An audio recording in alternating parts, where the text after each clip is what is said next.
The Gupta family, the alleged masterminds behind the capture of the state for their benefit.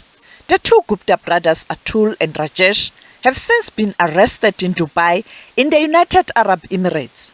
The South African government is now engaged in a process to try and extradite the two to South Africa to account for their alleged involvement in fraud and corruption activities. However, there are concerns that the involvement of the multinational companies in state capture is not properly highlighted. Among companies that were implicated are Bain, Glencore, and others from countries such as China.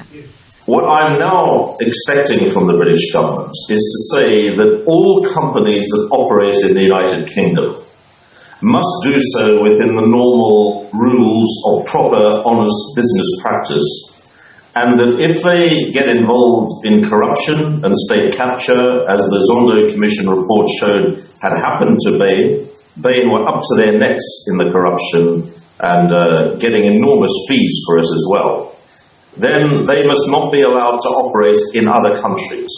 Because we've got to call a halt to this. This is the wholesale looting under former President Zuma and the Gupta brothers could not have happened without Bain & Co., without the KPMGs, without McKinsey, SAP, and then the banks, HSBC, Standard Chartered, and Bank of Baroda. They were all involved in facilitating the corruption. It took two to tango, not just corrupt politicians and business people, but also global corporates that helped themselves to masses of fees and in return ensured that this corruption and looting continued and the money laundering out of the country by the billions of rand. There's a tendency to go for smaller men and women when countries are dealing with an issue of corruption. But the big guns, people with influence, people in high offices get away with murder. Do you think in this case it will be a different outcome? Well, I'm not sure. I wrote the letter to Prime Minister Boris Johnson because I want action.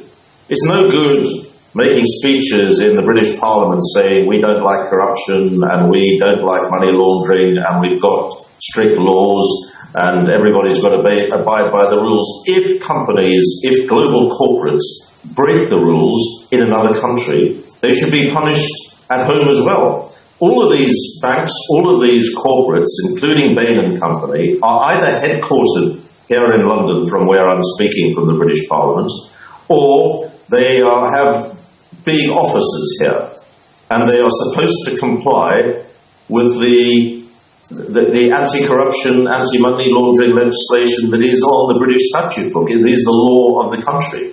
And yet in South Africa they didn't. And so you can't have one law for operating in South Africa and maybe developing countries across the world, and then another law for operating in the UK or the USA or Europe. It's got to be the same. And if you are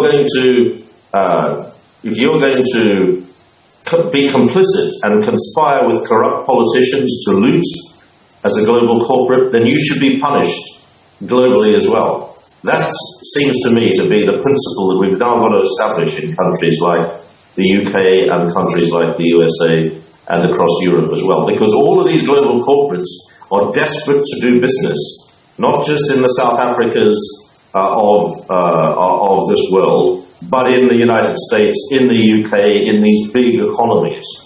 And when they start hurting in these big economies, which is the purpose of my letter to the Prime Minister asking him to take action against Bain & Company, if they start hurting here, then they won't allow themselves to be dragged into corruption in other countries, in Africa, Latin America, Asia, or elsewhere.